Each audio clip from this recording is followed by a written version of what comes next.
My name is Dave Zimmer. I'm the owner of Fleet Feet here in the Chicago area, and we'd love to welcome you here to Breaking Through the Wall. This is our first time back in person doing this live since 2019, and we are very happy to have you here. Yeah, applause for that. That's great.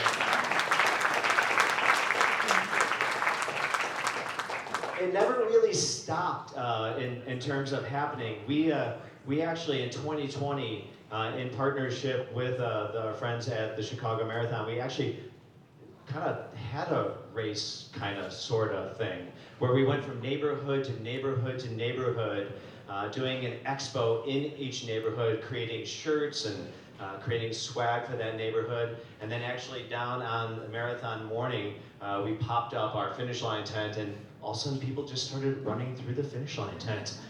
Like, you can't hold runners back. You just can't do it. They're too resilient. And then in 21, coming back together. And this has been a partnership for years. And it's just so glad, I'm so glad to have everybody back here today. Breaking Through the Wall, we're raising money for the American Cancer Society today. Team determination. Great folks that are raising money to be able to get rid of cancer, and then helping people get supported as they're going through it. As we know from people, how many people train with a group here? Awesome. We all know how important it is to have coaching and be accountable to somebody else. And that's one of the things that the American Cancer Society does, is they coach people through this awful, awful thing called cancer and do massive amounts of fundraising for research. So again, big round of applause for the American Cancer Society.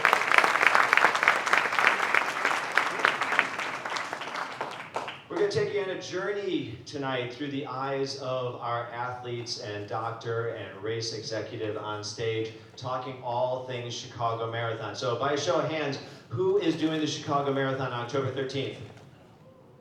Awesome. Now, of that group, how many of you are first-timers doing the Chicago Marathon?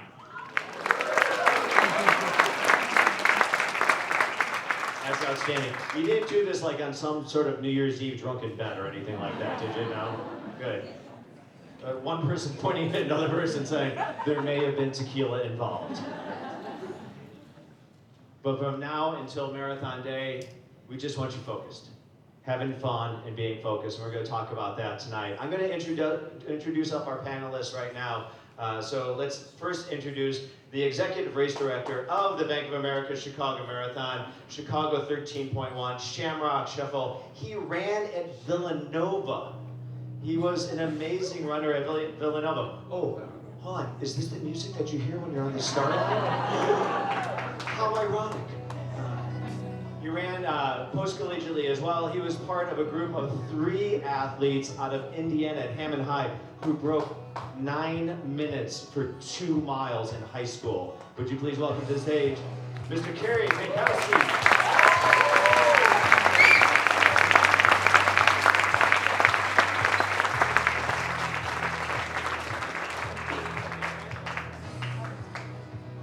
He just said that running was a long time ago. Yes.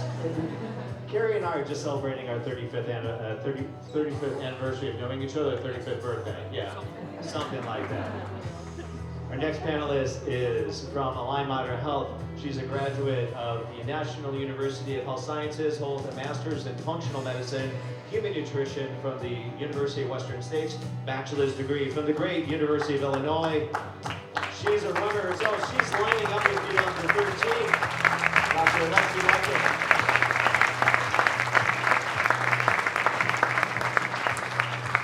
Now she's going to downplay it, but she's done 4 marathons and a 50-miler, so she may know a thing or two. Our next panelist is coming to us right now, returning from Paris. Connor Mantz is a professional runner, Olympian, 2-time NCAA cross-country champion. He is a runner with strong showings in both road races and marathons, winning the U.S. Olympic trials in 2024 and placing 8th in the Olympics in Paris. Connor also in 22 and 23 was the first American to cross the finish line here at the Bank of America Chicago Marathon. Please welcome Connor Mantz.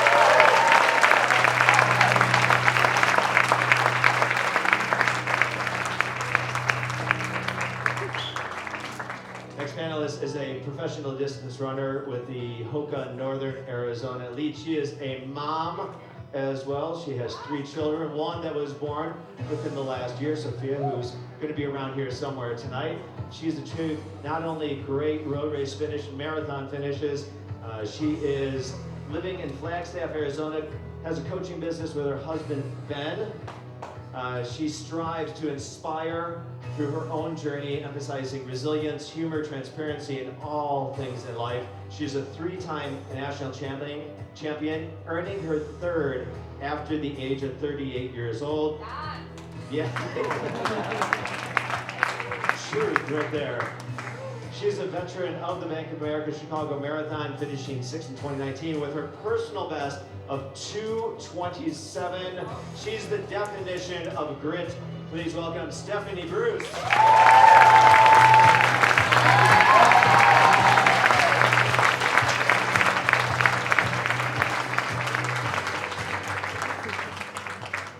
Our final panelist is a runner, a best-selling author, and a philanthropist.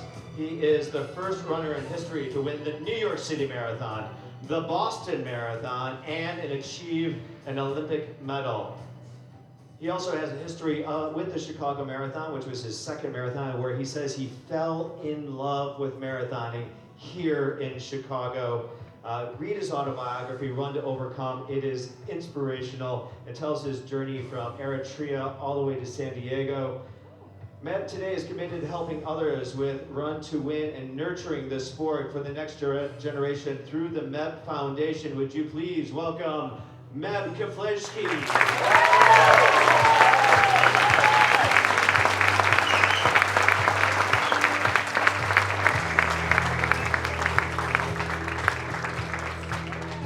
What do you think? Can we put together a good panel for you guys here?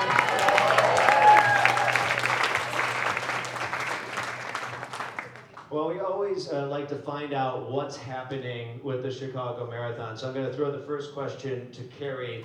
Tell me, what are the changes for 2024 with the Chicago Marathon? You making it longer, shorter? Are you putting in a mountain somewhere? What do you, no? Nothing like that? Nothing like that. I mean, one of the things with an event like the Bank of America Chicago Marathon, there's so many, it's an amazing ecosystem. Just about every city agency plays an active role in the production and design and all of the pieces that go into it. So it really is a year-round planning cycle.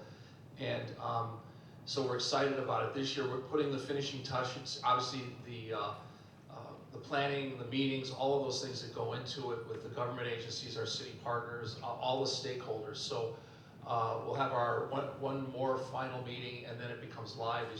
If you guys notice the park, there's already starting to put some of the tents and all the things that are going in there. So for the start and finish area, so it's coming along really smoothly. Tomorrow night we will paint and touch up the blue line, so that'll happen tomorrow night. So that's always a lot of fun. That's still one of my projects. It's a great tour of the city. What are your projects? That's really what I'm interested in. That I hold on to? Yeah, wait, I know that Big Ten you were manning an aid station, were you not? Yeah, I was, exactly. But it's come together really well. Yesterday we had our aid station captain meeting. Obviously, Dave, you're a part of that, so there's just a lot of energy and excitement. What's new is we'll start over 50,000 participants. We'll have over 12,000 charity runners. I was off to the side there. How many charity runners do we have this year? Awesome. How much the charity last year from the Chicago Marathon? We raised $30,700,000 last year. So this year was great. We're tracking ahead of that this year. We'll have a bigger forecast, so you're going to be part of a record year with that. So we've got some amazing athletes. All 50 states represented, about 138 countries that are making their way to Chicago. So just looking forward to a great day. Excellent. Now, in the park, do you have a tent that you sleep in, or? Across the street, no, my car. I sleep in my car. The Kia Carnival, official vehicle of the. You can put the seat down. It's awesome. No, we have our race headquarters hotel is the Hilton, so it's very convenient to get back and forth. That was 2 sponsors right there in one set. That was awesome. That was outstanding. plug all those. I want to throw something to Connor right now because you're just coming back from Paris, and man, yeah, big applause for that. 8th place finish in Paris. And you had to train probably a little bit differently for Paris than you did for Chicago, but that hill was. Yeah. Is it the same as Mount Roosevelt, or is it harder than that? It's a little different. It's a little bit longer. It's a little bit steeper. 13% grade? 13% grade. But I think I was spoiled. You know, my first marathon was the Chicago Marathon, and it's this luxurious course where it's flat as can be. You have that little hill at the end, and then you get to come right into the finish. The Olympic marathon course was not like that. You had about 1,400 feet of gain total, but I think like 300 of that was in a third of a mile. Maybe 400 of that was in a third of a mile. So it got very steep at that Paris Olympic marathon course. And you're going to go right off of that. You have another marathon coming up? Yeah, I'm going to run the New York City Marathon in 5 weeks. Not as luxurious as the Chicago Marathon because there's hills and there's bridges. The bridges in Chicago are more flat, from what I hear. That'd be a good word, pancake, very, very flat. Yeah. And yesterday when we were at a meeting for all the aid station captains, by the way, 200 of my closest friends will be out there supporting you on the morning of the marathon in Old Town on Wells Street. It'll be very loud. I lost my voice screaming for Connor last year, but that's okay. So you're going to be training for Chicago, and Carey was saying yesterday he's already started the negotiations for 2025. Is that going on? Okay, yeah. Bring him back for next year. I want to think about where we're going over the next couple weeks, going 2 weeks out. I'm going to throw this to you, Meb, first. What are you thinking about 2 weeks out? What is your training looking like? How are you changing things in your life in order to be prepared for Marathon Day, knowing that it's 2 weeks away? Thanks, Dave. You know, 2 weeks out, the hay's in the barn. So that means you time to relax. You have to work hard, getting up early. The mileage is not a lot, so it's kind of like, what do I do with my time?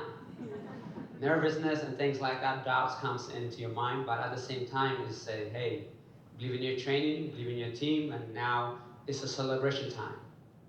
You know, nutrition doesn't change, gear doesn't change, you're done the training, so now it's just how do you stay calm, hold the jitters, and be able to say, you know what? 26.2 miles at the Chicago Marathon is a victory lap. So now is a good time. We're at the halfway point here. When you leave here, visualize that. How do you want to come in 2 weeks and be able to say, how do I feel that I want to look good? How do I want to be able to just persevere, be able to say at this point in 2 weeks, I want to be strong, I want to be tall, I want to be confident, I want to finish second half as fast as I can. So the last 2 weeks is all about mental preparation. The work physically is done. There's nothing you can do to get a lot faster, but there's a lot of things you can do to go the other way. So get a night rest, hydrate, and have fun most importantly. I'll bring this to Dr. Mikrut. Thinking about nutrition 2 weeks out, is it too early to be thinking about carbohydrates? Is it too early to be thinking about hydration? What's your point of view on that? That's a wonderful question, Dave. So at this point, we're going to start controlling what we can control because you've done the hard work, you've done the training. Nutrition is something we can control.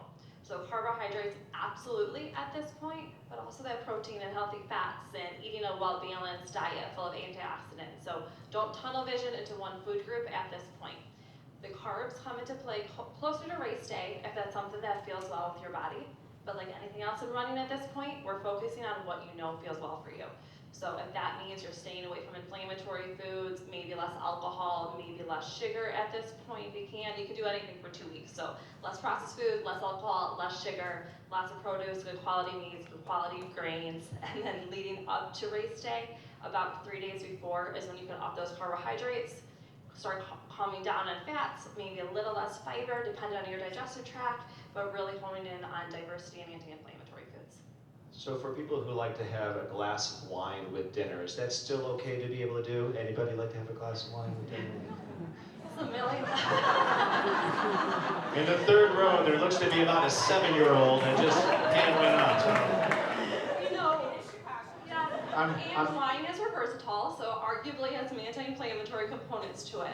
My issue with alcohol at this point is how it impacts our sleep and our inflammation. So at this point, I would love to say that last wine for the finish line, your beer at the finish line, right now is low alcohol as possible, because it's going to impact your sleep for a few days after you have that glass of wine. So it's really not worth it in this moment if you guys could resist till after. Want to throw something over to Steph now, because you have a lot of different dietary things that you go through. If you want to kind of go through your dietary issues that you have and how you deal with them, not only during the last 2 weeks, but also just kind of during the course of training. Sure. I was gonna, when you asked her those last 2 weeks, are you thinking of carbs and water? I'm like, well, I've been thinking of carbs the whole time, because I think what happens is those last 2 weeks, people think like that's when you need to hone in, but you could definitely take how your training cycle went 3 different ways. You either had a flawless training cycle and you're just trying to, like Meb said, hold on, don't do anything wrong, or maybe you've had some hiccups and so you're trying to just get to the start line. And lastly, maybe you got started later in their training cycle and so you're actually building fitness. So maybe those last 2 weeks you're still actually doing work. So you can have many different paths. For me personally, I just have a few food allergies, and where those kind of came into play was my body wasn't working efficiently about a decade ago, and we were thinking, is there anything else I'm missing? But really it was just my body was reacting to certain foods.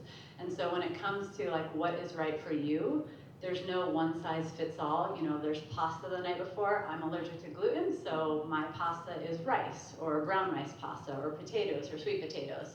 So I think what's great when it comes to like nutrition, you don't necessarily have to have what looks right on the runner's plate. You have to go with what makes your body feel good and then keep that consistent. The biggest thing, and also those last 2 weeks, don't all of a sudden say, you know what, I haven't had any Thai food and I'm thinking maybe I'll blow it out the night before. You definitely want to do things that you have been doing in your routine and just keep that consistent. Absolutely, no spicy Thai food. It's a big cleanup for us aid station people out there, so just letting you know that. I want to talk about, you mentioned the last 2 weeks and thinking about aches and pains, and I want to kind of talk to all 3 of you about that. I'll start with Connor. Have you had injuries that you've had to deal with going along the way? Have you had issues in the last couple of weeks where maybe a phantom pain, maybe not a phantom pain? How do you deal with injuries and pain as you're approaching the marathon day? That's a big question. It is. No, I think every runner has to go through injuries. It's just part of our sport, and it's something that is going to happen before the marathon. It's going to happen maybe even during the marathon. But for me, I have to remember, what is the purpose of every workout? Kind of like Meb said, the hay's in the barn at this point. But going into races, you have to adjust a lot. One of my college teammates always wore a shirt that said "Athletes adjust," and I think that's a simple phrase, but it's very useful. Whether it's today I'm going to bike instead of run, or I'm going to maybe not work out as intensely. You adjust for whatever is going to help you. If you have a coach, make sure you bring it up to your coach that, hey, I have this leg pain, or I have this back pain. And so just find out whatever you can do to adjust to be good on race day. You don't need to push anymore. You're not getting any more fitness between now and the race in 2 weeks. But you might need to adjust a little bit, maybe bike, maybe go for a walk. Just the little things can be pretty important. Excellent. I'm going to go to Steph and then to Meb, kind of the same question. Injuries that you've had and how you've overcome them. Sure, yeah. My approach to injuries has always been, I would rather show up to a start line 90% undertrained but healthy versus 1% over the edge and not showing up at all. And so I think the way that you can achieve that is whenever you feel something coming on, maybe it's a tight Achilles, maybe your quad or your glute is tight, give it a day off, see how it feels, maybe even 2-3 days off. And even in the early stages of an injury, having 1, 2, or 3 days off can prevent weeks off, right? Because your body is obviously trying to tell you something. It's saying, hey, I'm a little overstressed, can we back up a little bit? And then like Connor said, cross training, you are gaining so much fitness when you're doing marathon training that it takes a lot to lose it. But just remember, like the goal is showing up to that start line healthy, regardless of what fitness you have, you wanna make it to that start line. So try to approach it with a very conservative mindset and just think, is the decision I'm gonna make today running on something that hurts gonna like really affect what's coming 3-4 weeks down the line? Same question. I like to think about prehab instead of rehab, which means do what you can control. The doctor said to be able to just say, hey, I want to be able to do the drills, I want to do the stretching, but sometimes we're in a rush, we kind of skip the stretching or the warm up before we go, and then you're okay for the run, but a week later or 2 weeks later, something creep up on you. So you have to do the prehab instead of rehab. But injuries are part of the sport and disappointment is part of life. But what you can do is what you can control on those things. And for me, I had pelvic stress fracture, ruptured quad, tendonitis in Achilles, but no surgeries. Why? Because you push your body to achieve something greater, so you need time to recover also naturally. If you do that, you're gonna come back stronger than ever. At one point in 2007, at the trials, I could not walk because of pelvic stress fracture. I was crawling like a 10-month-old baby from here to over there. They use a wheel to go one step like this. But at that point, I remember praying with my wife. I said, if this is the end of my career, I'm okay with it. But you know internally that there's more in the tank to be able to persevere, overcome challenges, and there's no guarantee. At life, there's not a lot of guarantees, but what you can do is train smart, do the proper training to come back physical therapy, and then when you come back, do gradual. And especially in the last 2 weeks or 3 weeks, I had a mishap in 2016. About 2 weeks or so, my quad tightened up. You can say, I'm gonna warm it up, I'm gonna put a heat, and like I said earlier, the haze in the barn. If I went for that run and my rupture, I might do something to it, but taking a day off or 2 can help you recover faster and be able to sort of sidelines. Stephanie said, you'd rather be 90% healthy, 97% healthy than 1% over the hill, overdone it, which I've done that in 2007. So training is important, recovery is important, but more importantly, if you can do prehab instead of rehab, it's a wise way to move. I think you came back a little bit stronger from those injuries as well. Absolutely. I mean, sometimes, you know. Couple of victories along the way there. My coach, Bob Larson, who was with me for 20 years, college and then professionally, he saw how hard I was working, but there was no guarantee that you're gonna win New York or you're gonna be able to go to Olympics and then win Boston. But if you have the passion and you love the sport so much, you want to be able to come back as strong as possible, and especially if you don't have things to rush to be able to just come back. But yeah, I mean, they said, bones, muscles, they do come back stronger, and if you give them the proper training and therapy, sky's the limit. And doctor, how should these athletes be treating themselves during this time period? Is it okay to go into your chiropractor, to go for massage? When should they stop looking at those days before the marathon? Wonderful question. So I'm going to say it's all extremely personalized, depending on what you're dealing with and the providers you're currently seeing. If you're dealing with any type of lagging injury in this moment, I would highly encourage you to go see a doc that you trust, whether it's a chiropractor, a physical therapist, or rehab specialist, to give you the body confidence that you're going to be okay. Because often when we're hurt, we could go into a pain spiral and second guess ourselves, or Dr. Google it and get more worked up with it.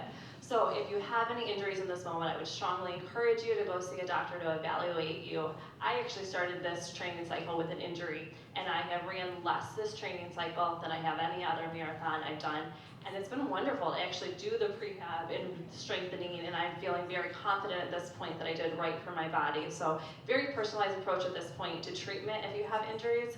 But I will say from an internal standpoint, oh my goodness, at-home care is so important. So those anti-inflammatory foods, maybe some supplementation like a turmeric or proteolytic enzyme, magnesium, dependent on your health history, eating right, sleeping, managing stress, all that impacts your physical well-being. So not only focusing on the running in this moment, but what are you doing outside of the runs to help with your body too. So I just want to get this straight. We're not recommending getting injured at the beginning of a training cycle to run less. I did things totally backwards, but here we are.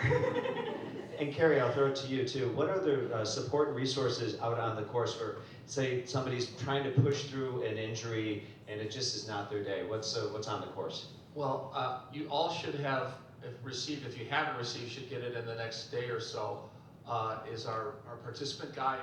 which is a wonderful, is everybody get it? Okay, make sure that you read that because it's a great, there's so much information. Our team does an amazing job of just about every question you can have is answered in that, but it's also a great illustration and description of the course and the support that's there. So we have 20 water stations. Each of the 20 water stations has a medical team that's there. So it depends on, sometimes it's as simple as a Band-Aid, or you're feeling you need some body glide or something that's going to get you through that or whatever, or just to be stretched, or just to talk to someone. So they're there just about every 2 miles, average about every 2 miles. So there's some amazing support there. The majority of the medical team has been out there for years, so they're also very good on the physical side of it, but also the emotional side of it to get you going. I mean, a lot of times you just need to take a breath and stretch a little bit, or maybe need a little massage. So they're there. They treat a ton of people and get you to the finish line. So the participant guide is the key. But every water station, and you'll see the medical Red Cross on. If you make sure you look at the participant guide, it'll give you a description and diagram of each of those locations. So familiarize yourself with it. Excellent. I'm going to take a break here from talking about the 2 weeks. We'll get into the expo next, and like that final 24, 48 hours where you should be trying everything new. I want to talk about how you fell in love with running. How did you come in to be a runner? What was your first time thinking about that maybe I could be a runner as a child and grown up? So Connor, we'll start with you. So my story is a little bit different than I feel like a lot of runners. My dad got into running when I was about 9 years old. He was trying to lose some weight, and he tried to finish a half marathon, and I was like, that's cool. My dad and my older brother finished it together. So I was like, I want to try to do that. And so when I was 12 years old, my dad signed me up for one, and I was able to get to that finish line. And that was my goal. And it was it's pretty cool to look back on now, because now I run a lot of marathons and halves. And then my dad started running marathons, and I went through the whole high school track and track and cross country thing. But my dad, as a marathon runner, looked up to Meb Keflezighi.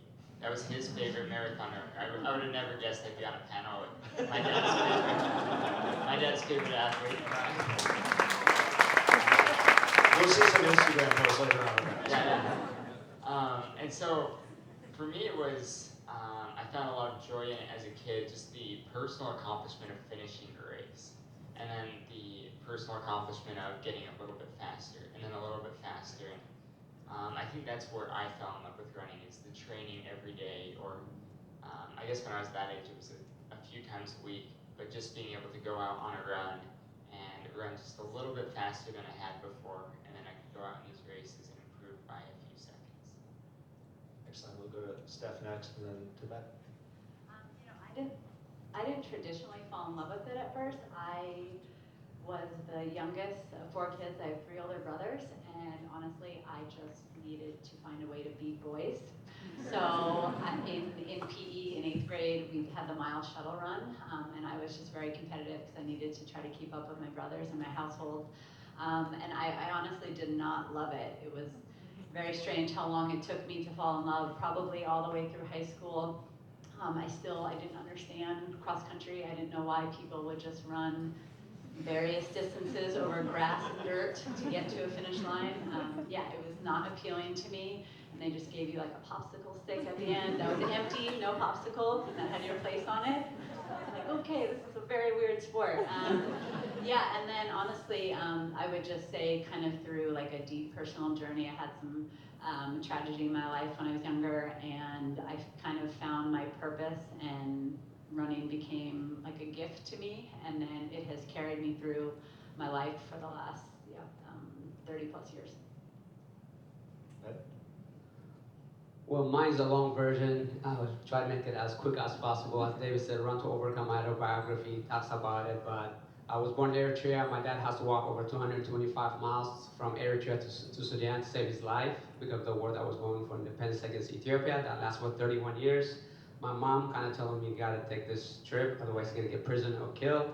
So he made it eventually. I was 5-year-old when he left. Next time I saw him was 5 years later, 10 years old, so I did not see my father. But my dad worked hard, very hard, in cleaning offices and shoveling snows as a janitor. And he made a good friend with his boss because of charity event here. I'll tell you the story how we got saved. So he got acquainted with his boss, Dr. Brindisi, and he saw how hard my dad was working. I said, why you work so hard? He's like, well, I got to save 6 kids and a wife. And he says, next time they come around, he's like, can you do me a favor? My dad asked Dr. Brindisi for a favor. What do you need? He's like, can you loan me 10 million lire, which is about 6,000 US dollars in 1986, for a loan? He says, does that save one person or save everybody? Well, with the money that I have collected, it will save everybody. And Dr. Brindisi told him, come back on Wednesday. When my dad returned on Wednesday, Dr. Brindisi gave him 10 million lire cash. And he said, this is not a loan, it's a gift. That's how my family got saved. Having said that, when I ran into the plane, I was by the window, was very scared. I was going to fall off the plane and ran out of the plane. I met him in Athens, Greece, and it was my mom and 5 brothers and sisters, and I ran out of the plane and gave him a hug, and he was Marhawi. Marhawi is my youngest brother, about 4 years. He was expecting me to be taller and bigger, and Howie's actually here in the crowd. But I said, no, it's Meb, and he went to tears.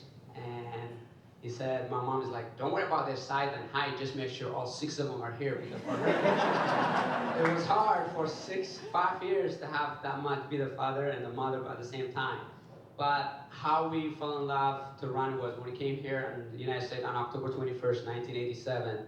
My parents told us, work hard, this is a land of opportunity. We didn't have it, your uncles didn't have it, your cousin didn't have it, so make sure you utilize the opportunity. So my oldest brother, my dad woke us up at 4:30 o'clock in the morning to learn English to the dictionary 1 word at a time. And then my brother got the most outstanding student at Roosevelt Junior High, and they ran cross country. They had a Roosevelt Junior High My Club t-shirt. And I said I wanted to be like them, like the older brothers. And for a girl was 8 minutes, for the boys was 6 minutes and 50 seconds.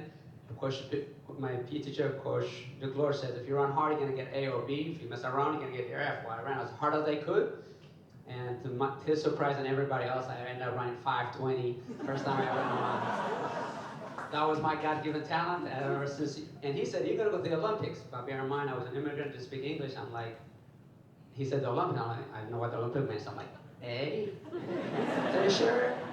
And the rest is history. But I'm still in touch with Coach DeClore, and I ended up running cross country and track on San Diego High, and then ended up in first country to UCLA. And you know, it just opportunities provides, and I worked hard, and by the same time my God-given talent was there, and all the sponsors that I have over the years, and be able to help me accomplish my goals, and all those brothers and sisters have accomplished to do some great things. It's not just about running. I always say run to win. It doesn't mean get in first place, but get the best out of yourself in whatever field you're in. So that's how my family and my run started. Amazing.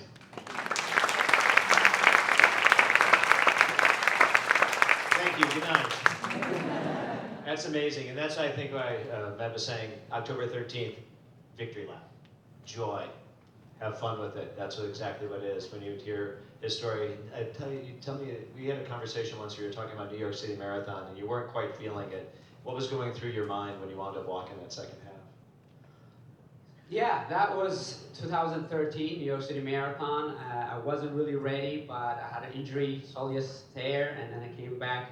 I was healthy, but the race organizer wanted me to come for the race. And April, we know what happened in Boston, the bombing. Unfortunately, I missed it by 5 minutes. I was there. Due to appointment, I left the grandstand. And then, you know, in Hurricane Sandy canceled 2012 New York City Marathon. So those 2 things, and my dad walking from Eritrea to Sudan came to mind. I'm like, you know what? I can't run, but I can walk. So I started walking. And you know, talk about my 5:20, my sub 5-minute pace for 26 consecutive miles. But that mile from 19 to 20 was 9:58. Then twice as long, but I'm like, you know, people encourage you to keep going. And I started doing that. And then Mike Cassidy, who was a local man from San Island, says, come on, you can go. And then 5K to go, he helped me, encourage him to come across the finish line. That's what the run to win is. It's not about first place, second place, 100th place, 1,000th place, but being able to be in the moment and get to the finish line. And, you know, I ran pretty good pace, 2:23 or whatever, but at the same time, coming across the finish line hand in hand with Mike Cassidy, kind of connected to the rest of the runners, because I could have dropped out, but the Boston bombing, Hurricane Sandy, my dad walked, and I said, you know what? I know how to feel to get to the finish line, but I'm going to get resilience to show to the finish line, and it went viral after that happened. It's the beauty of the sport, so thank you for sharing that story. It's amazing.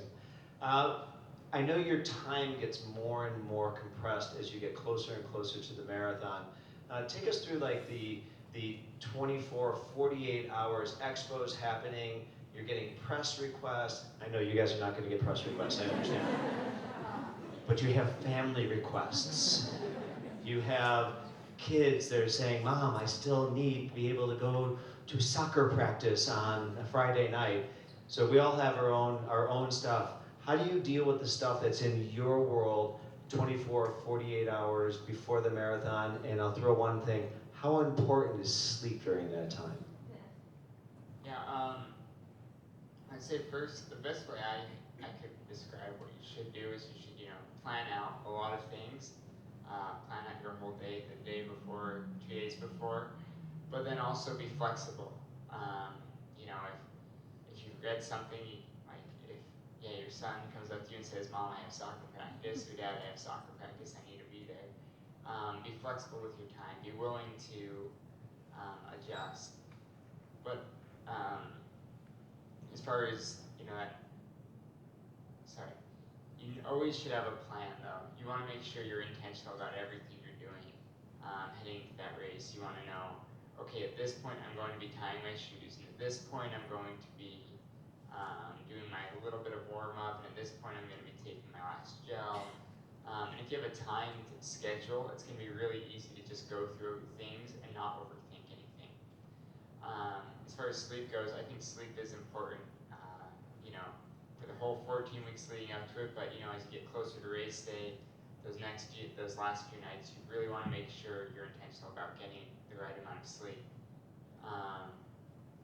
Sleep is like kind of it's kind of like the one superpower I think we have. You get an adequate amount of sleep, you're able to recover quickly, but you're also able to perform better. And so make sure the night before the race, you have everything ready so that you can get a good night's sleep. 2 nights before the race, same thing. And if you get a little nervous, it's okay. That's normal. Do whatever you can to calm down, whether it's counting sheep or just writing in a journal or reading a book. And then just make sure, once you have everything scheduled out, and that if you get a bad night's sleep and you still race well, but that you really want to do everything you can to prepare for a good night's sleep. You lay out like a flat Connor, like out on Yeah, the bed, yeah. and take a picture, Instagram, the whole thing. Yeah. Hashtag flat Bruce, right? Is that it? Yeah.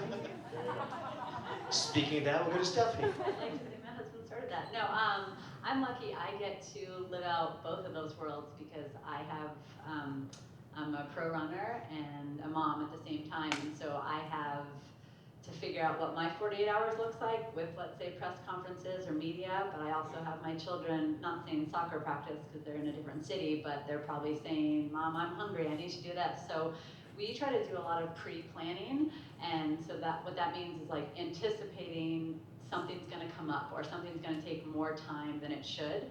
So we kind of keep like a family calendar, and that calendar will say, Steph has to be at press conference at 2, Sophia has to nap at 1, or whatever it is. And so we're kind of balancing that. I have a huge team of support in my husband, and then my agent, and usually coaches and teammates at races.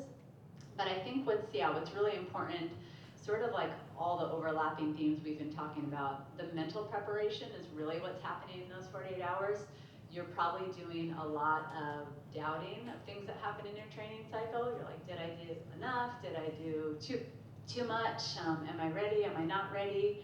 But just realize whatever's gonna happen is gonna happen, and you're gonna show up to the start line, and you're gonna run the race, and you're gonna try to make it from start to finish, and you're gonna have an amazing journey along the way.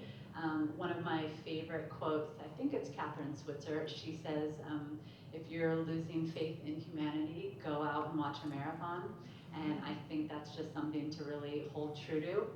And I think just, coming up with like mantras in those last 24 hours. What are you gonna tell yourself when it gets really difficult? What's your why for being out there? And then stay consistent, just try to eat the same things you've been eating, sleep sleep is important, but you're also running less, and you might just be a little more full of nerves, so maybe you're not gonna get the best night of sleep, and that's okay. If you've been getting pretty good sleep throughout your training cycle, honestly, what happens in those last 2 nights is not really gonna make or break your race. So just know you're ready. And Meb? You know, with the press conference, technical meeting, and turning your fluids, there's a lot of things going on, but I'm also blessed to have a team behind the team, because my brother Howie, my wife, and my kids, and my coach, and others to help me be where I need to be. But at the same time, I love interacting with people. People sometimes like close their room, stay in the room, order room service and things like that. But for me, that's never been me before and won't be again, because I just love interacting with people. So I'm always, in fact, before my last marathon, I think we had like 31 appearances. But you know, it's fun, it's enjoyable. Who's going for 32? Who's do that? Yeah, how we can testify to that, but I think I get energy from people. And, you know, the miles is not there, so that, you know, I don't sleep the night before either, so I probably sleep like 3 hours, 4 hours. And sometimes I'll tell you, before I won the New York City Marathon, I went to sleep at 9:45, I needed a good night's sleep, and then by 11:15 on the same night I was up. It was Halloween, and people were doing all the sort of thing, but I just watched SportsCenter, watched on TV and things like that. But at the same time, like I said earlier, the haze in the barn, if you got enough sleep and hydration and all those things before, the night before is it's not a must. I'm pretty sure the doc not gonna explain on that, but don't panic. At the end of the day, don't panic, because you have done hydration, eating right, training right, and sleeping right for consecutive weeks.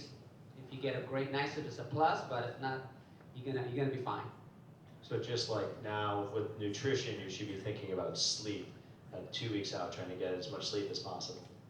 Yeah, and on that side note, I had in my head, but I didn't say it. It's like, when you guys go to bed, have something like a bagel or bread or whatever, and electrolyte next to your bed, so you don't have to wait for the restaurants to open and things like that. You have it right in your, you know, available. If you're nervous or anxious to get up in the morning, like 3 o'clock, no restaurants are open, but guess what? Your tongue can be available for eating some calories. Steph brought up something pretty interesting with the word mantra, so I'll have you guys all think about your mantras. The one that I heard from this panel from Amy Craig a few years ago was, breathe in strength, breathe out weakness. And that's what she thinks about as she gets deeper into the race. We'll get into that for a second. But Doctor, I want to ask you, a couple of days out from the marathon, in terms of rest, nutrition, do you eat everything at the expo, which is a candy land, or do you avoid that? Like borscht goo, is that a good thing to have? Save it for after. So grab everything from the expo and enjoy it.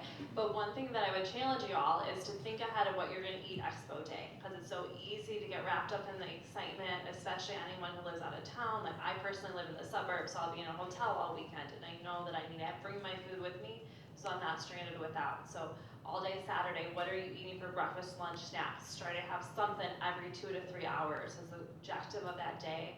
Is to store as much glucose. We store glucose as glycogen in our liver and our muscles, and we want to make sure we're tapped out headed into race day. You don't want to start the race with a half-empty tank, because that's when we do hit the wall. So really try throughout the day and the week of. I would recommend gradually increasing the carbohydrate intake throughout that week. And like I said, being mindful every 2 to 3 hours is my sweet spot for my patients, is to eat consistently to support your blood sugar. Of course, there's exceptions to that. If you're intermittent fasting and you know your body responds to that, that's a different ballgame. But for the average person, eating consistently every 2 to 3 hours, and then hydration. Don't get stuck at the expo without some water and electrolytes, please. So please bring some electrolytes that day. The weeks leading up to it, I would do morning electrolytes, especially on days that you're not running. On days you are running, time it with your run as you normally do. But add extra electrolytes that morning, because it can actually help your stress response. And that's something that's extremely important to be mitigating those 2 weeks. So as you head into that weekend, think of all the consistency that you can be doing for your body, and then plan out that dinner. If you did not eat a good dinner prior to your 20-miler, if you have another long run or even your shorter runs, just knowing how your body and your digestive tract responds, mimic race day at this point. So if that's pasta, if that's protein, whatever you plan to do, and then that morning. So anybody who this is your first Chicago, when you head into that corral, you got some time, most of us, before we get to start running. So you might want to bring a second breakfast with you. You're eating your bagel or whatnot first thing in the morning, but bring something into the crowd with you, whether that's a power bar or your gels you're going to start. You want to make sure you have that glucose in you before you start running, and bringing an extra water bottle with you in the morning. Personally, I use the Nathan hydration belt, so I have the 2 bottles on me, but I want those full when I start racing.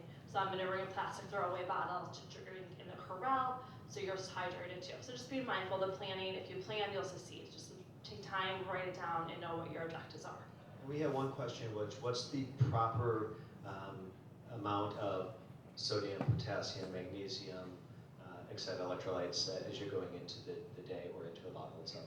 Yeah, that's a wonderful question. I recommend leaning into the brands that make it. So as a functional medicine doctor, I am very into whole food and real food most of the time. On race day and when running, I am leaning into good products. On the racehorse, Gatorade Endurance is what the electrolyte is of choice. So if you have not played with that one, please try it out. There's actually more sodium and potassium in the Endurance than normal Gatorade. So if you've never tried that, make sure it fits okay with your digestive tract, because risk factors could be like cramping, intestinal discomfort if you don't tolerate it. So play with that, and then throughout running, plan. So Morton's on the course.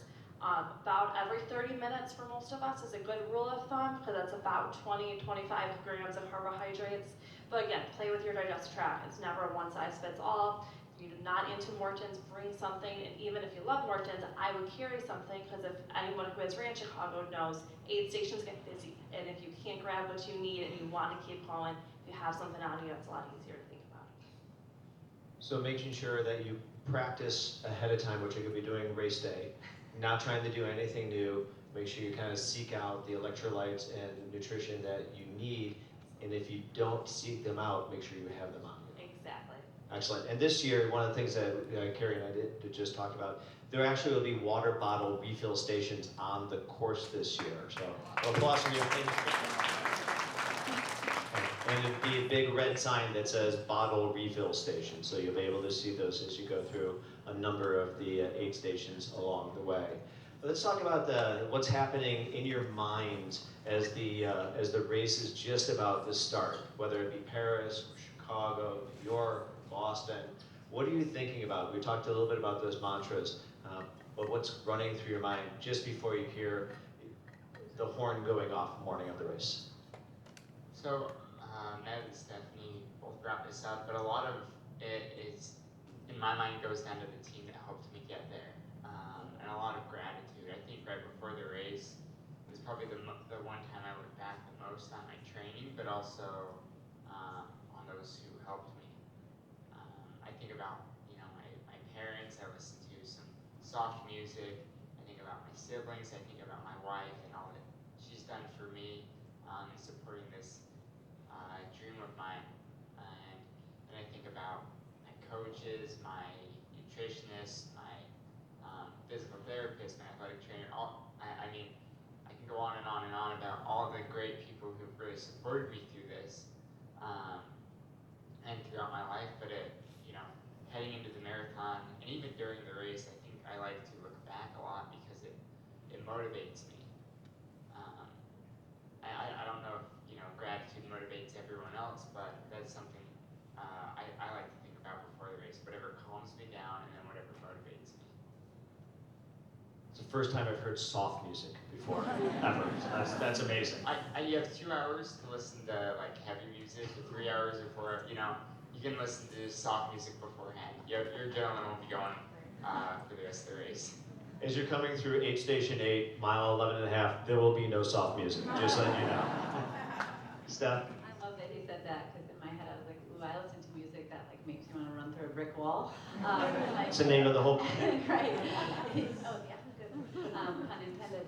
So yeah, I do similar things. Like I do a lot of reflection too, thinking about the training cycle, and it's almost like the people that supported you along the way. The race feels like you're giving back to them. Like you're saying thank you for all that you've done for me. But what gets, I think, tricky and really wrapped in that emotionally, sometimes if we don't have the result that we want, we think that we failed or we failed them. And that's something that I've really learned in my career. The people who love you and who support you, and for me especially, like my husband and my kids, they could care less what place I get and what time I get, even though they know I'm highly competitive and I'm trying to be the best that I can be. Nothing actually changes for them of who I am when I cross the finish line, and I think that's really important to realize that your identity is not wrapped up in your result. But then I also tell myself, like, who do you want to be at the end of this race? And you get to define that. And I think the marathon is sort of a journey of 26.2 miles of self-discovery. And I'm the only one that gets to control like what's going through my mind, whether that's positive or negative. And one of my mantras during the race, whether it's you're gonna have good miles and you're gonna have bad miles, but I always say there's always another mile around the bend. So whatever bad patch you're going through, think there's always another mile.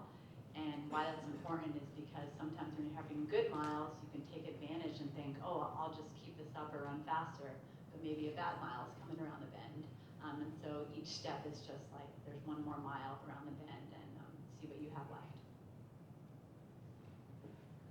You know, Abraham Lincoln said the best way to predict the future is to create it. And you are at the starting line thinking, can I do this? Yeah, you've done all the work to be able to do it, but if you weren't healthy, you wouldn't be there. Now is the victory lap. You are be able to go from point A to point B to the best that you are capable of doing. At the starting line, for example, the Boston Marathon, I had my eyes closed, visualizing, and the last thing I tell my coach is, coach can get you ready, your team can get you ready, but you have to execute that day. And as Stephanie and Connor said, it's a team sport. They get you there, but we might run the 26.2 miles, but every single the other days they got us to help us there.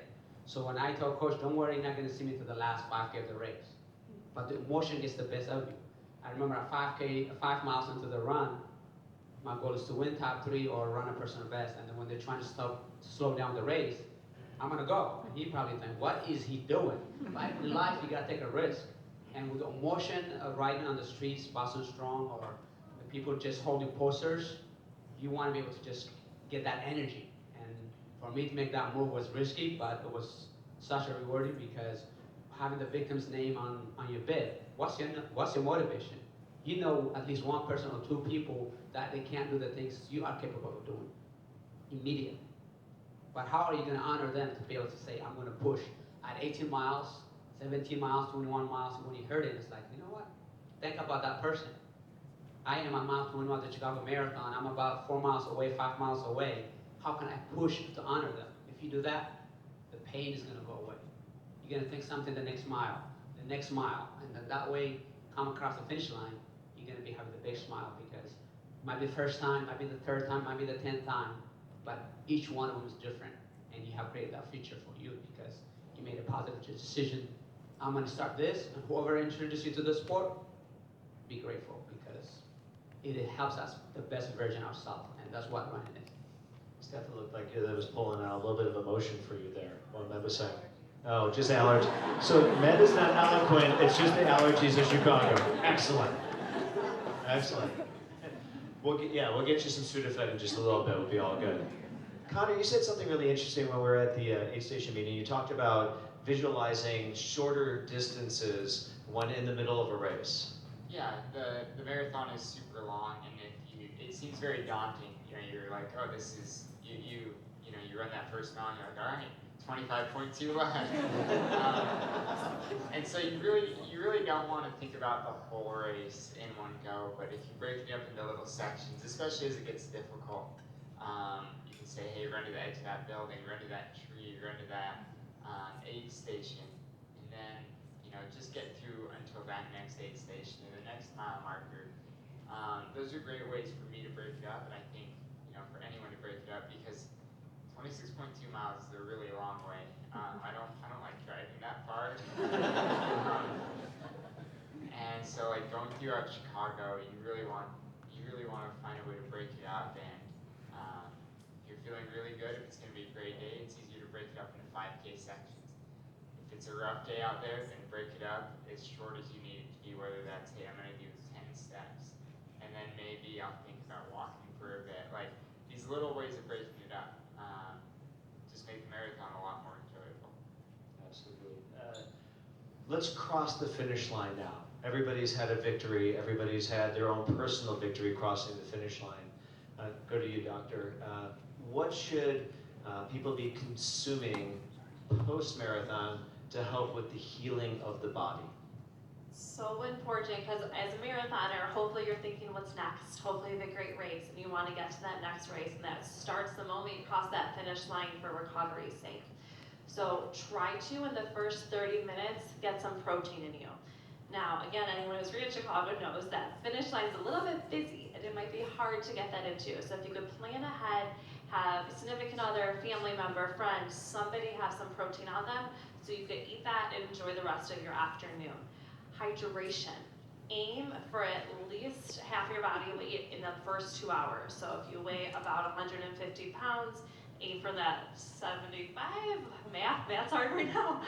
But get that water back in, and then some electrolytes as well. So depending on how much electrolytes you drink on the course, I would complement that water with some electrolytes, because salt and water work together to hydrate your cells.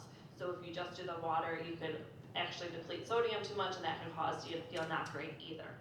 And then start thinking about physical body. So walking to your car, you're gonna take that, embrace the walk, even though it's gonna be painful.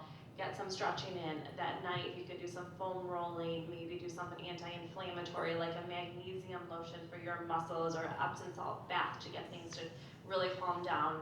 And then make up your recovery plan, whether that's massage therapy, acupuncture, getting in to see your chiropractor, or IV therapy that week. IV is awesome to really get those nutrients replenished from this stretch to stay healthy, and then tackle what's next. Carey, did you have something that you thought people would enjoy post finish line? All right. This is the commemorative Goose Island 312 can that will be waiting for you at the finish line. So when it gets tough, just think we'll have about 50,000 cans, ice cold cans of these that you'll be able to take with you. The only way you can get a can, the commemorative can, is to cross the finish line. Now we'll have product at the post-race party, but we have a wonderful partnership with Goose Island. This is the 7th year, I think, that we've done the commemorative can, and I was able to sample a little of this the other day. Josh Liss, myself, Jenny Spangler, on our preview radio show on The Score. Todd Osmond, who's the president of Goose Island, brought a sample by. They're actually finishing up the brewing of this, and it'll go in the can, I think, this week, and then it'll be stored in a secret place, and we'll bring it out to the finish line. And I can't tell you, I wish it was in Dave's garage or my garage or warehouse, but it'll be stored in a secret place. But this is quite a tradition for those that enjoy beer. We are the only major that has beer at the finish line, and I've gotten into these. There you go. All right. So you can take the can with you. We'll also have some locations. You can go to our website where we'll be serving the 312 Finisher Beer, the electric, at different locations around the city and at our post-race party. So this is something that we've done for a couple of years. Those of you that enjoy beer, you can take it with you or whatever, but it's, it used to be, what's the medal gonna look like? People would stop me in the grocery store. What's the medal gonna look like? What's the t-shirt gonna look like?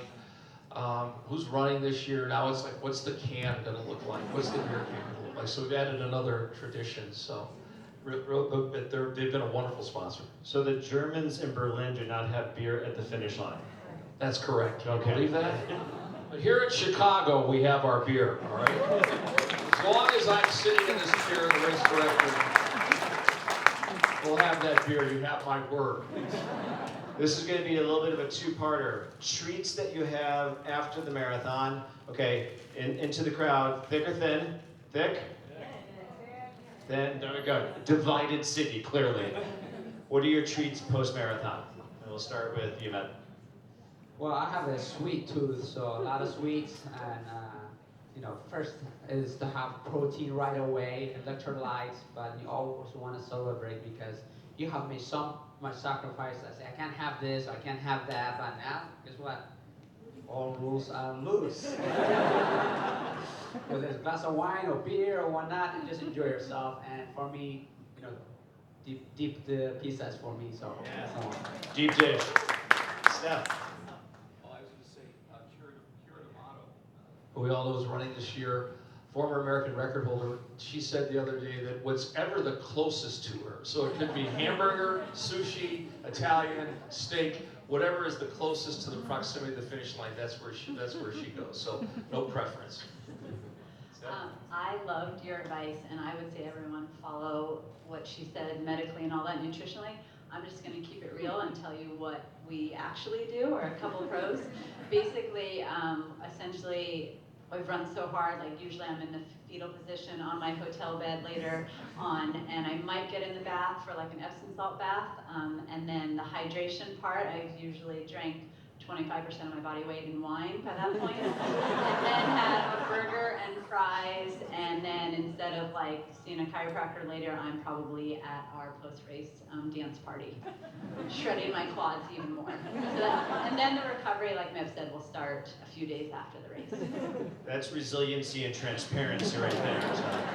Connor? And I can't have pizza, so I can't choose. We do have good gluten-free pizza in Chicago. I do like pizza. I actually, whatever, it's kind of my post-race go-to. But yeah, kind of like your motto is whatever's closest. Want to jump into a couple of final questions that we have here regarding my favorite topic, shoes. So yeah. First of all, thank you to Nike, Hoka, and New Balance for bringing these wonderful athletes along with the Bank of America. But there's been an arms race in terms of shoes over the last 8 years, starting out with the Alpha Fly. So I'll start with you, Connor. Favorite training shoe and favorite racing shoe? My favorite training shoe is the Nike Pegasus, although it goes back and forth with the Nike Vomero and Nike Pegasus. I like having different options because the Vomero is very soft. And then favorite racing shoe, I really like the Nike Alpha Fly. It's the shoe I've worn for all my marathons. I wore the Alpha Fly 1 through my first 4 marathons, and then the Olympics I wore the Alpha Fly 3. And I just like how fast they feel. I don't have too much to say other than that. Steph? So my everyday trainer is the Hoka Cliftons, and they've had Clifton fans over here. Yes, a lot of iterations. So right now it's the Clifton 9, and then my training in racing shoe is the Rocket X2.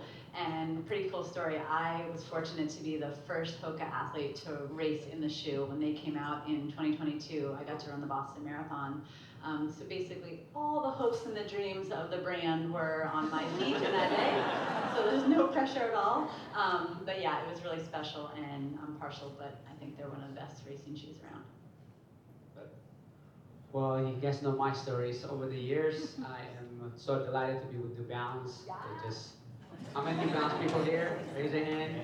And I'm so grateful for giving me the opportunity to be a sponsor as an ambassador, because I did not race with them, but I do understand how their gratitude to help the sport be a better place. And for me, I want to do the same thing, whether they help me with the foundation or not. But the 1080 new one right here is not out yet. It's be out by Chicago or New York. So being introduced here in Chicago, weekend of the Chicago Marathon. So the 1080 is my go-to, and then I've done the 880 also that I tried. And the fuel cell competition is the carbon fiber. So if you're looking forward to have a little spring and be able to, run fast. So those are great shoes that New Balance have done. I'm so grateful to be part of that team. I want to finish off with talking about the connections that you have to people that you either coach. So Meb is now coaching, and Steph and her husband Ben have a great coaching business, or to teammates. So how do you feel teammates or make you accountable, and what are some of those relationships that you've had that have helped fuel you? I'll start with you, Meb. I'm a coach for Ron Dot. I see there's a hat over there, Ron Dot. So if you want me to be your coach, you can go to Ron Dot and check it out. But training is important. But having a partner is even amazing, because as Connor and Clayton, you can hear the stories, what they meant to each other, to be able to help in college and be able to transfer that to professional, to be on the same team. And the Olympics is such huge. For me, I was able to train with Ryan Hall, Dan Brown, Abdi Abdurrahman, and many others. But sometimes I also have hired somebody to go on the bike with me, because it's kind of hard to be able to run on yourself as you get older. So accountability is important, safety is important, and be able to just have, to meet somebody routine at 8 o'clock or after work and whatnot, is, and you guys gotta figure that out, to be able to have a run club or to be able to have meeting somebody, because if it's hot or cold, you kind of may procrastinate and you say, I'm not if I'm gonna do it, but if somebody's meeting you there, you're gonna get out of the house and meet them. So I think it's pretty important to be able to have accountability to meet somebody, no matter what level it is. You can run different distances, but being showing up to practice is important. I've been part of a team for the last 9 years, Hoka NAZ Elite, and two of my training partners, specifically Kellen Taylor and Alfie Tillamook, we've had just a really special relationship, and we trained side by side for the 2020 Olympic trials in Atlanta, and it wasn't just the training cycle, it was just everything about this sisterhood that we created over those 3 to 4 months leading in. And I just remember, each of us were having our own things going on in life. Kellen was a foster parent, and she had 2 foster children at home. And I remember one morning we had this really tough workout, 15 by a mile, and we kind of drove south from where we trained to go do this workout. We finished it. It went great, and then all of a sudden, Kellen just kind of like breaks down right on our cool down, and she said that morning that the services came and they took the 2 foster children. They basically had to put them in a cab, and they were like ripped out of her life, right before the workout. And here she was, like doing her job, finishing her workout, and then all the emotions, hit her. And so we hugged and we shared that moment. And then, ironically, a year later, we went down to Camp Verde and we were doing this really tough session, and the same thing happened, but it was me. We finished the workout, and then I sort of started kind of hyperventilating on the cool down, and that was when I told them that my mom was dying of cancer, and she basically had about 2 more weeks of her life, but the 3 of us just shared this mutual feeling of, we're getting the most out of each other on the training day, but then we're also, sisters in life. And I don't think that you can get that in any other job, any other space in the running community. And so training partners and people, they're so important to one another. And back to that 2020 Olympic training cycle, Alfie ended up winning the trials, making the Olympics. And I was 19 seconds away from making the team, and Kellen was about a minute behind me, but it felt like the 3 of us won. Even though Alfie was the one that won, the 3 of us had put so much work and so much love into that training cycle. We celebrated, in my moment of sadness, Kellen's moment of sadness, we celebrated Alfine's win because we felt like we all did.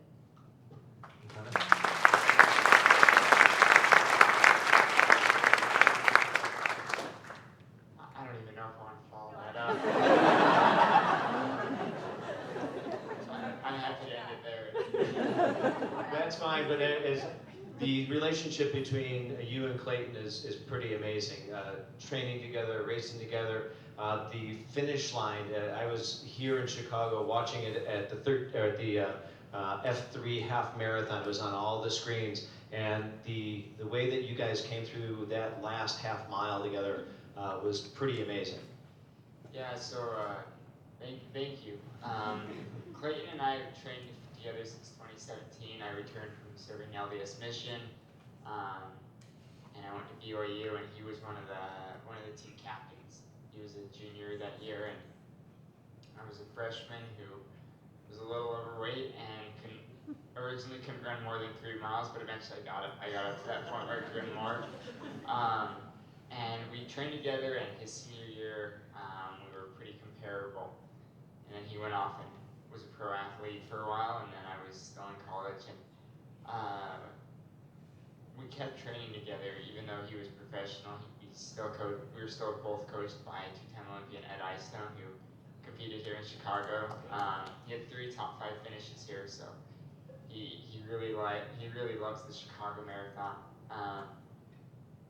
But Clayton and I, we trained together so much, and for the last few years, for 2 years leading up to the 2023 Chicago Marathon, Clayton had been struggling, and so I kept saying, hey, just run behind me, just run your own workout, you don't have to do any leading, you don't have to do any extra thinking, you can just do whatever you can to stay with me. And we both were able to run the Olympic standard in Chicago. We were the only 2 Americans to get the Olympic standard in the window. And then we come to the trials, and it's kind of the same thing. It's like, come on, Clayton, like, we got this. I had some injuries heading into the trials, but we kept working together in workouts, and I kept encouraging him, and we get in the race, and we get about mile 23. We'd broken away. It's just the 2 of us, and I've been leading for the last mile, and I'm struggling. You know, I had these injuries in training. I had COVID in training, so my fitness wasn't there. And I said, hey Clayton, you know, like, go run your race, go do your thing. I'm gonna relax right now. Like, I'm gonna do everything I can to go to the finish. But I said it in a lot less words, so what he understood, what he understood was, I'm struggling, like, enjoy the finish. And he was like, no, I'm not leaving you. And so he ran side by side with me the rest of the way, and he waited until, you know, half mile to go, and then he's just celebrating. He's throwing his arms up, and I'm just like, I am not an Olympian until I cross that finish line. I have a low risk tolerance, and it very much showed at that last mile and a half. And as we were running together, it was just cool to be able to share. You know, Clayton and I ran over 10,000 miles together. We would meet up all the time. When I got my condo, he helped me paint it. When him and his wife had some things they needed to go to, or races they needed to go to, my wife and I went and watched their daughters. And so we have this relationship where, you know, we want each other to succeed. And, you know, I know that my success and his success is directly related to one another. And so as we train together, as we work together, we're both able to be a little bit better. And I think that is so important. And just like Meb and Stephanie have said, like, when you work together with people and you have that community, it really builds you up. And, you know, fortunately now we have a lot more people coming to train with us. Carey came and joined us for the last few months, and that's been really special. And there's a few others, and so it's not just Clayton and I, but Clayton and I have really been blessed by one another and the whole group and support that we've had. Well, it was amazing watching the trials finish, but only topped by the fact that you and Clayton were the welcoming committee for the rest of the marathon in Paris, high-fiving people at the finish line as you just finished 26.2 miles. The only one that tops that is Meb doing push-ups at the end of the marathon.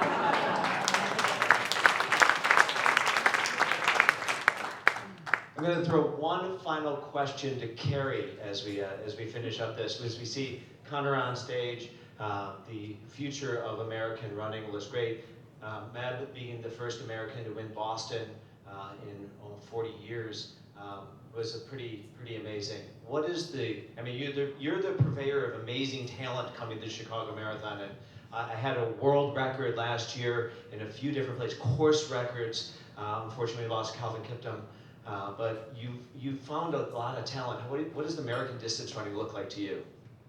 Well, I mean, obviously, I think what's wonderful about our sport, and this is Connor, who's took time from training to New York. He was with our 8 station captains. Dave, you were there on Saturday morning and spent 45 minutes talking to the people that are responsible for handing out 2.5 million cups of water on October 13th, and to have them and to have Connor talk about how important the water stations are and take some questions from that group. But I think what's amazing for me is that how accessible these athletes are, and that the time that they spend with this group of our participants, and this goes back to so many athletes in Chicago that have run well, the Joan Samuelsons, the Paula Radcliffes, the Dina Casters that have become ambassadors for us. But you didn't have to look much farther than the Olympics in Paris and see young guys like Connor that were up there pressing and fighting and then winning medals, and Cole Hocker winning the 1500, who's just down the road from here in Indianapolis. He's a Midwest guy, and so I think there's a combination of support, not only for our industry and our general participants, but this, Connor talked about training together and Kira going out to Utah to train with these guys. Ed Eyestone, in my opinion, is the best coach in America. The way that he could develop athletes and the fact that he would, Kira talked to him and Kira moved to Utah to train with them, and she's discovered a whole new expression in her athletics. So I think it's the sharing, these athletes working together in a common goal, and then obviously the Olympics were amazing in the 5,000, the 800, all our American men and women that were so competitive. We're just going to get better, and the Olympics is coming back to Los Angeles next time around, so I think we're going to have an even stronger team. I mean, Connor's at the front end of his career. He's just kind of scratched the surface. There's so many more great things to come from him, and the guys that came before, Meb and Stephanie and all of the athletes that have kind of pushed that level out there. But I think what kind of personified it for me was this past year we had the world record. Kelvin Kempton ran 2 hours and 35 seconds, which is the world record. Broke Ilya Kipchoge's record. But when he came across the finish line, the first thing he did was he had the awareness to go back up the bleachers and look for Khalid Kanuchi, who was the last man to set the world record in Chicago, and thank him for creating the opportunity that he had last October. So there's a great deal of awareness and gratitude, which I think keeps our sport so genuine, that people are so willing to share their experiences and insight into how to prepare and how to get better. And it shows the way our American athletes are competing. Amazing answer. So a big round of applause for Carey. As we finish up tonight, I just want to give a little bit of logistics. Our athletes are going to be at the signing stations in the back of the room. There is a black stanchion that is there. If you can line up going towards the windows, you can get in line to get an autograph from one of our athletes, ask questions. Dr. Mikrut would be there, also at the Align Modern Health booth as well. So if you have questions regarding anything medical, anything nutrition, fitness related, you can ask her. And Carey will just be drinking a beer. So. Connor Mantz. I was going to say, my shoes, I wore these to dinner last night and they worked really well. This is the pink. The best dinner shoe Carey has on. Well, look at, Connor and I have the same shoe on there. So this is the official Chicago Marathon shoe. Does Nike happen to be a sponsor of this event? They happen to be a very generous sponsor. Big round of applause for Carey Pinkowski, Dr. Lexi